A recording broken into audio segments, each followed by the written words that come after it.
Bonjour à vous tous et bienvenue à cette session d'enseignement sur la présence de Dieu.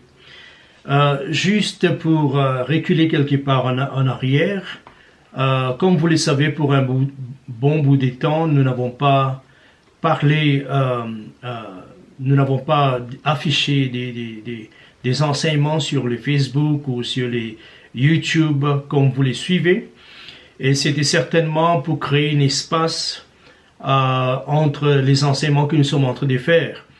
Et comme vous le savez très bien, que nous avions parlé sur la prière, qui était notre dernière série d'enseignements. Et je pense que nous avions fait environ 8 à 10 sessions. Et ce n'est pas que nous avons tout, disons, parler sur toutes les choses qu'il faut, mais nous savons qu'il y a des choses, je dirais, nous n'avons pas certainement touché, certaines choses sur la prière que nous n'avons pas touché, et si Dieu nous permet un beau jour, nous allons certainement faire ça. Mais pour le moment, aujourd'hui, nous allons commencer une série d'enseignements sur la présence de Dieu.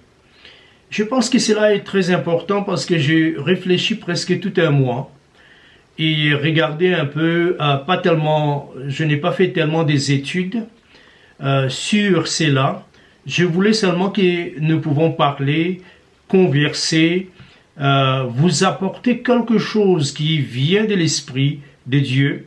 Et non pas que c'est mal d'étudier ou de prendre des vastes notes ou notations, mais je pense que dans ces cas, c'est comme ça que je suis conduit.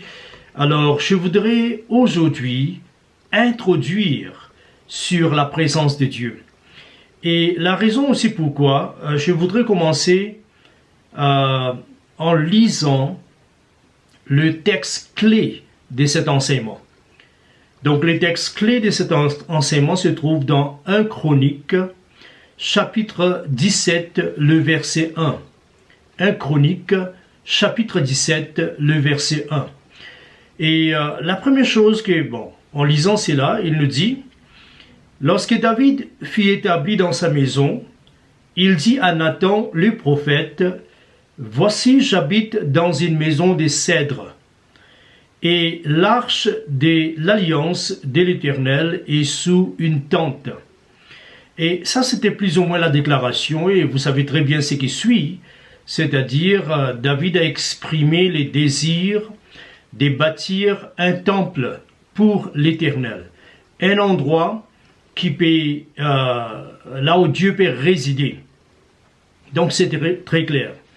Mais je voudrais regarder un peu quelque chose qui était à l'arrière, disons, des déclarations. Ce qui a poussé qu'il a fait de telles déclarations, de telles recherches dans sa vie, de telles consultations avec le prophète.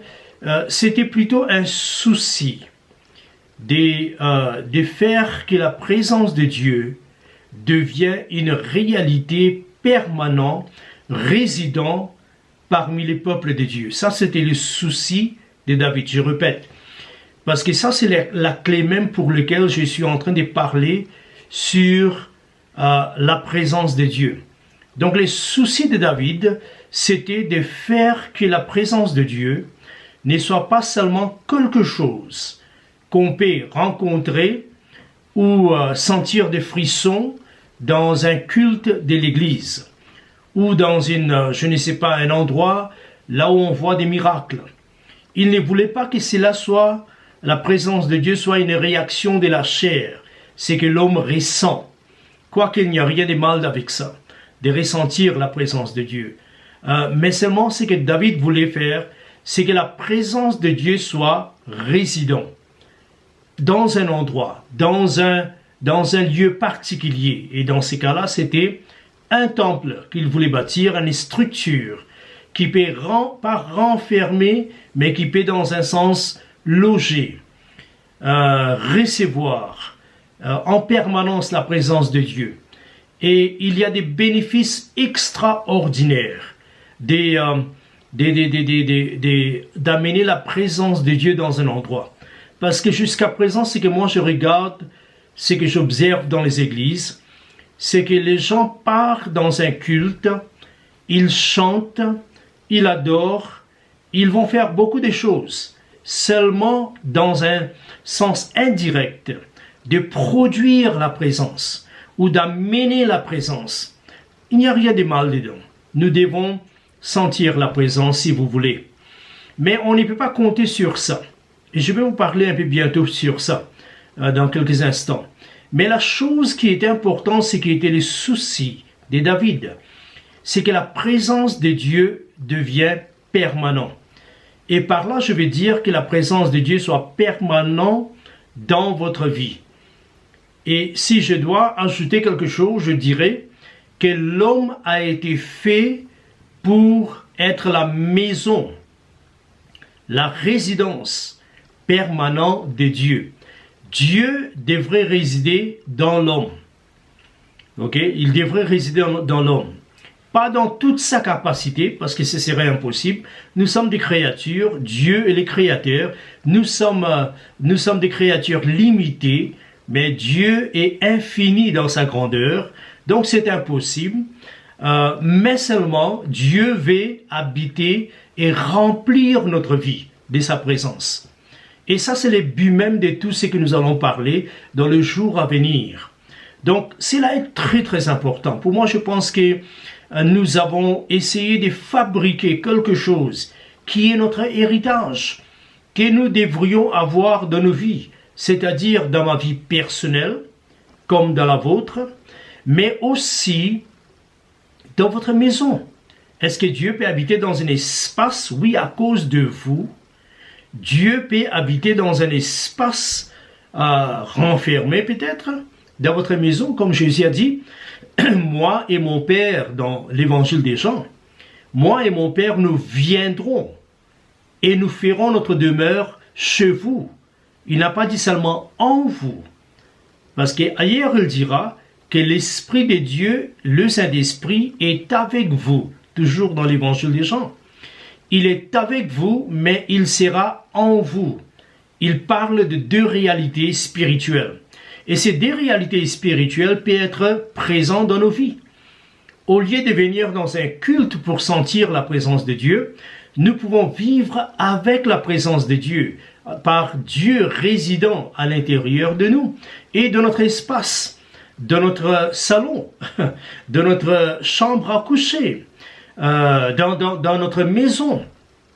Et cela va produire une atmosphère qui est vraiment respectueuse. Cela va produire une atmosphère, une atmosphère là où les gens seront corrigés de soi-même. C'est-à-dire, il ne faut pas toujours rappeler les gens de leur défaillance.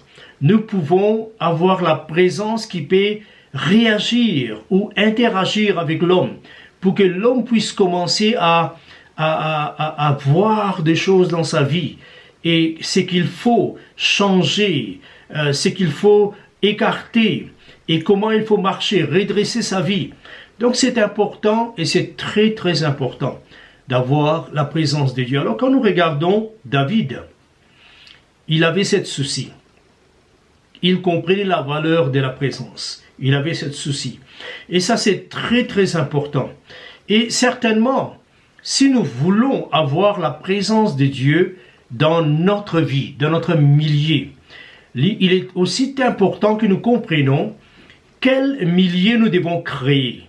Création de ces milieux signifie que nous sommes en train d'ajuster notre vie afin de loger la présence de Dieu. Ajuster notre vie, c'est-à-dire quand Dieu avait dit, par exemple, de construire une arche, nous allons lire ça dans une autre lecture, il avait dit, bâti d'après les modèles que je t'ai montrés. Donc les modèles que Dieu avait montrés à Moïse garantissaient, ou étaient les garants, que la présence de Dieu peut habiter parmi les peuples, mais sans tuer quelqu'un. Par exemple, je voudrais vous lire un peu dans Romains, dans ce même esprit, dans cette même pensée, Romains chapitre 4, le verset 17, qui disent, Romains 4, 17, L'Éternel parla à Moïse et à Aaron et dit, Romains 4, 17, maintenant le verset 18, n'exposez point la race des familles des Kéatites à être retranchée du milieu des Lévites. Faites ceci pour eux, afin qu'ils vivent et qu'ils ne meurent point. Quand ils s'approchent du lieu très saint, Aaron et ses fils viendront, et ils placeront chacun d'eux à leur service et à sa charge. Ils n'entreront point pouvoir envelopper les choses saintes de peur qu'ils ne meurent. Donc, dans un mot simple, si nous pouvons interpréter et voir qu'est-ce que Dieu dit, quelle est cette instruction sérieuse, importante que Dieu est en train de donner, il dit à Moïse, rappelez-vous, la tribu qui servait, qui était en train de servir au tabernacle. Tabernacle, c'était cet endroit qui logeait la présence tangible de Dieu. Et c'était bâti d'après les modèles que Dieu avait donnés à Moïse. Les modèles et les pratiques dedans préservaient la présence et aussi à la fois, c'est-à-dire que Dieu était au milieu de son peuple, mais à la fois que Dieu, étant un Dieu saint, ne tuait pas beaucoup de gens. Il y avait des temps que certainement des gens sont morts, mais la plupart des temps, ils étaient préservés parce qu'il y avait un modèle, il y avait une pratique dans ces tabernacles. Alors ici, c'est dans ces cadres que Dieu dit, écoutez, les tribus qui vont occuper de la tente et tout, et de la présence de Dieu, c'est les Lévites, les tribus des Lévites. Maintenant, parmi les Lévites, Lévite qui était l'un des fils de Jacob, il avait 3 fils. Parmi les 3 fils, il y avait un qui s'appelait, le nom que nous venons de lire, Kéatite. Kéatite, c'était le fils duquel il y avait une famille d'Aaron qui était sortie, et cette famille d'Aaron était la seule famille qui était le souverain sacrificateur. Les restes des Lévites étaient seulement des Lévites. Mais parmi cette famille étaient les sacrificateurs et les souverains sacrificateurs qui sortaient de là.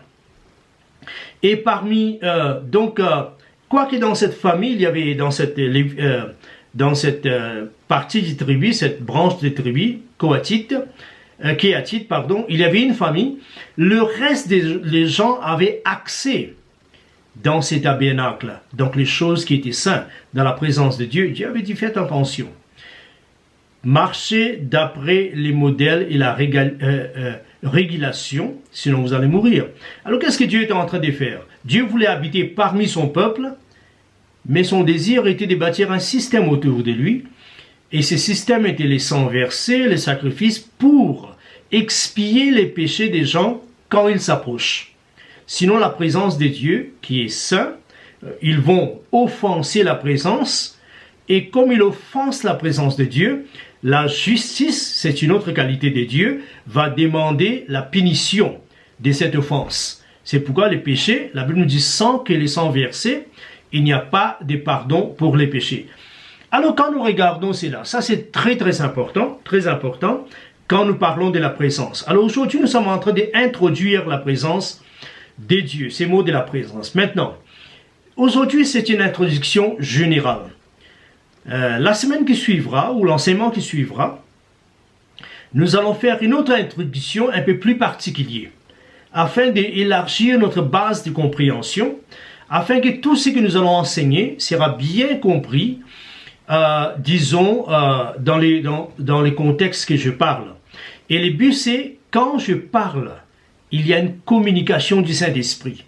Et que si vous écoutez, et que vous pratiquez ce que je dis, il y aura une présence résidente dans votre vie personnelle. Vous allez les porter au boulot, vous allez les porter dans les taxis, vous allez les porter avec vous ensemble au marché. Et la plus grande chose concernant la présence que nous allons voir plus tard dans l'autre session, c'est que la présence de Dieu a un élément qui s'impose dans son environnement. Et je répète, la présence de Dieu que nous allons porter en nous, comme Jésus a dit, il sera en vous. Il a dit, moi et mon Père, nous ferons notre demeure en vous, avec vous, cette présence qui est en nous, que nous pouvons porter, et non pas seulement aller avoir des frissons dans un culte, mais avoir une présence continuelle qui augmentant toujours. Vous voyez, et de tels niveaux que si un jour, et ça c'est mon désir, vous passez par là, qu'il y a quelqu'un qui est possédé, ou quelqu'un qui a une vie de travers, une vie qui n'est pas droite, il soit redressé, les démons sortent. Et c'est ça ce qui s'est passé avec Pierre. La Bible nous dit que son ombre, l'ombrage, était en train de guérir des gens. Ça c'est la présence que je parle. Je ne parle pas de cette présence qu'on rencontre dans l'église. Quoique c'est bon, il n'y a rien de mauvais. Mais je pense que nous devons avoir un transfert. Dieu a toujours voulu habiter dans l'homme. Dans l'homme. Même quand Dieu avait demandé et montré à David qu'il faut faire un temple. Et David avait transféré, ou il avait donné cet modèle à son fils Salomon. Quand Salomon avait bâti ce temple, glorieux et grand, extraordinaire, après avoir bâti, le jour de la dédicace, il avait levé les mains et il avait fait cette prière. Et en partie dans cette prière, qu'est-ce qu'il avait dit? Il avait dit, Seigneur, je bâtis un palais pour un grand Dieu. Un palais qui soit compatible pour un grand Dieu, extraordinaire. Après, il a dit ceci. Mais est-ce que Dieu habiterait dans une maison ou temple fait de la main d'homme? Voilà les problèmes. Il a mis en doute ces grands palais selon l'estimation des compagnies architecturelles ou architecture. Ils ont estimé que les temples en 1948 devraient avoir la valeur de 148 milliards de dollars. C'est beaucoup. Aujourd'hui, c'est plus de 500 milliards de dollars. C'est beaucoup. Ça a coûté. Mais à la fin, à l'inauguration de ce temple, Salomon a mis en doute parce que quelque part, il savait que Dieu n'habite pas dans les temples faits des mains d'hommes. Dieu habite dans des temples que lui, il construit. Et la seule maison, le seul temple que Dieu construit, c'est la vie d'un homme et d'une femme. Vous comprenez cela? Alors voilà où est-ce que vous voyez où est-ce que nous sommes en train de partir. Nous sommes en train de partir dans un endroit là où vraiment nous devons comprendre comment être les véhicules de la présence de Dieu, la résidence de Dieu lui-même. Pas dans un lieu, mais en nous. C'est très très important. Alors maintenant, je vais simplifier quelque chose. Comme nous sommes en train d'introduire, patientez, restez avec moi, faisons ces voyages. Et de jour en jour, comme vous continuez à écouter, il y aura quelque chose qui va se passer. Quoique la présence de Dieu, ce n'est pas un sujet vraiment inconnu. Ce n'est pas un sujet que personne n'a rien entendu. Mais la façon que nous allons écouter, ce sera un peu de nouveau. Parce que c'est la coule de la grâce apostolique. Ok? Alors, cela est très important. Maintenant, comme vous le savez, quand nous parlons de la présence de Dieu, ce que vous devez comprendre dans cet enseignement, c'est qu'il y a deux qualités de la présence de Dieu. Je dirais des qualités de la présence de Dieu ou des aspects dans la présence de Dieu. Un aspect est lié aux attributs, aux caractéristiques de Dieu. On appelle ça omniprésent ou omniprésence. Alors, les trois caractéristiques qui souvent nous utilisons, c'est omniscient. Cela signifie Dieu connaît toutes choses avant son existence et après son existence. Deuxièmement, pourquoi le plan de Dieu est parfait? Parce que Dieu connaît toutes choses. Il connaît très bien qu'un petit morceau, une sémence ici, demain c'est un arbre, mais après-demain c'est tout un verger. Vous voyez? Et qui va nourrir des générations et des générations et des générations. Lui, il connaît tout.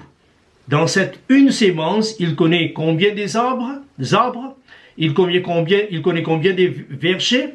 Il connaît aussi s'il y a quelqu'un qui va transporter l'une de ces plantes dans un autre pays, qui va commencer encore ou redémarrer le même processus. Dieu connaît tout.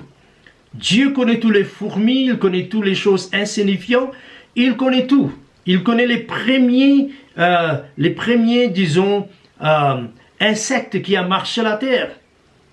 Il connaît tous les détails. Il connaît combien de petits insectes il y avait après lui. Il connaît tout. Vous voyez, il a la compréhension totale et la connaissance totale de le commencement et avant le commencement, je dirais, et après la fin. Vous voyez, il connaît la fin avant le commencement. Ça, c'est le Dieu. On appelle ça omniscient. La deuxième chose concernant Dieu, c'est que Dieu est omnipotent. Omnipotent dans le sens qu'il a créé l'homme. Et la Bible dit dans 5 jours, il a créé toute la création. 6e jour, il a créé l'homme à son image. Et quand il a terminé à créer l'homme à son image, la Bible dit le 7e jour, il l'a sanctifié. Et il est entré dans ce que nous appelons le sabbat, les repos. Maintenant, écoutez-moi bien. Le repos, c'est pas parce que Dieu était fatigué, parce que c'est ça ce qui a une compréhension que je voudrais tirer un peu sur ce qu'on appelle omnipotence de Dieu. Dieu est omnipotent. Omnipotent signifie il a toute la force. Cela signifie aussi que Dieu est entré dans les sabbats, qui signifie les repos, pas parce que Dieu était fatigué, parce qu'il créait les mondes, regardez l'univers, regardez le soleil, regardez des milliards de galaxies que nous ne connaissons pas. Parce que nos télescopes ne nous permettent pas de voir aussi loin. Vous comprenez cela? Donc dans ce sens, Dieu a créé et apparemment, d'après les scientifiques aujourd'hui, ceux qui étudient, disons, les espaces, ils vous disent qu'il y a plus de 8000 galaxies. Mais moi, je pense que ça, c'est rien. Il devrait y avoir 8 milliards quelque part. Mais simplement, eux peuvent dire ça parce qu'ils ne voient pas au-delà de ce que les yeux et les télescopes les permettent de voir. Demain, quand nous aurons un télescope qui peut voir peut-être dans 4000 je dirais, distance en vitesse de la lumière. Si nous pouvons voir ça, nous verrons quelques milliards de galaxies. Alors Dieu il ne s'est pas retiré dans les sabbats parce qu'il était fatigué. Dieu ne dort pas, la Bible nous dit, parce que les gens, quand ils sont fatigués, ils doivent dormir. Et Jésus a bien signifié, il a dit, mon Père travaille jusqu'à présent, moi aussi je travaille. Mais comment est-ce que Dieu travaillait au temps de Jésus? Au travers de Jésus.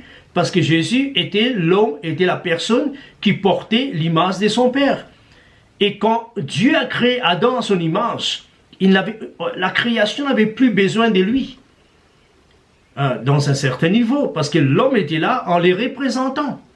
C'est ainsi, quoique Dieu dirige activement la création. Mais il travaille au travers de l'homme, la plupart des fois.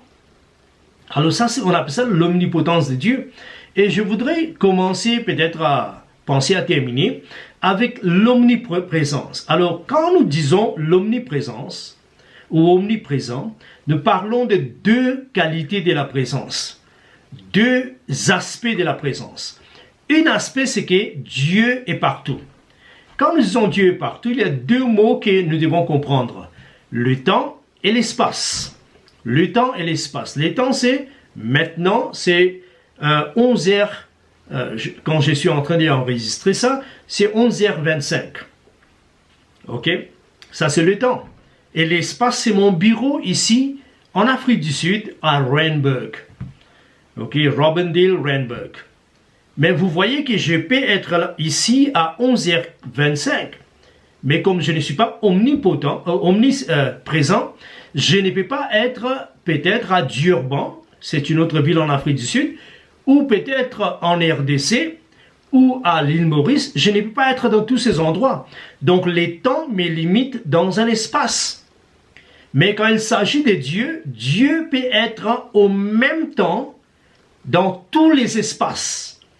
Donc s'il y a des espaces quelque part au coin reculé de la terre ou reculé comme David dit, quand je vais aller au parti reculé de la terre, te voici. Si je descends dans le séjour des morts, tu es là. Si je monte dans le ciel, tu es toujours là. Donc on appelle ça l'omniprésence de Dieu. Dieu remplit tous les espaces en même temps. L'homme est limité dans un temps, dans un espace. Vous comprenez cela? Alors la chose en est que quand nous parlons de la présence, il y a la présence omniprésente, mais la deuxième que nous sommes en train de parler ici, c'est la présence qu'on appelle la présence particulière. Donc Dieu est présent partout, mais Dieu peut être présent dans un endroit, dans un sens intensifié. C'est-à-dire une présence qui est prête à se manifester. Vous comprenez cela? Une présence qui est prête à se manifester. Alors par exemple, la Bible nous dit, David qui connaissait la valeur de la présence, et je pense que beaucoup de croyants ne connaissent pas aujourd'hui, la valeur de la présence. David qui connaissait la valeur de la présence, quand il avait péché, dans les psaumes 51, quand il avait péché, dans le verset 11, David a prié et voilà ce qu'il a dit. Il a dit, ne me rejette pas loin de ta face, ne me retire pas ton Esprit Saint. Maintenant, je dois expliquer cela. Dans la Bible, en effet, je dirais que le mot présence qui a été traduit à la fois dans l'Ancien Testament et le Nouveau Testament, en effet, n'existe pas dans la langue originale. Vous voyez, les mots présence n'existent pas. En effet, le mot présence est traduit d'un mot en hébreu qu'on appelle pané. Et ce mot pané signifie la face. Mais ce n'est pas écrit la face. Et de temps en temps, c'est écrit la face. C'est traduit la face. Mais souvent, c'est traduit la présence de Dieu. Mais le mot, c'est pané qui signifie la face. Donc, il n'y en a pas un mot pour présence, mais il y a un mot pour la face. Dans les Grecs, encore une fois, il n'y en a pas un mot pour la présence. Donc, on ne peut pas traduire quelque chose littéralement et on dit la présence. Ce n'est pas traduit littéralement. Le mot, c'est prosopone. Prosopone, signifie encore la face. Donc, le mot face, la face d'un homme, la face de Dieu, est traduit dans notre langue anglaise, français et toutes les autres langues comme étant la présence de Dieu. Alors vous comprenez cela. Quand David dit « Ne me rejette pas loin de ta face », en effet, il dit que « Ne me rejette pas loin de ta présence ». C'est pourquoi certaines versions en anglais qui disent « Ne me rejette pas loin de ta présence ». Alors, notez bien, David a péché. À cause de son péché, beaucoup de gens sont morts. Maintenant, David ne se fait pas de soucis qu'il va mourir.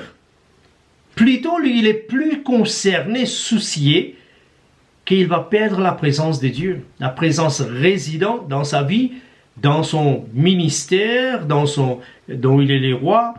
Il a plus de soucis et plus de peur qu'il va perdre la présence de Dieu que perdre sa vie.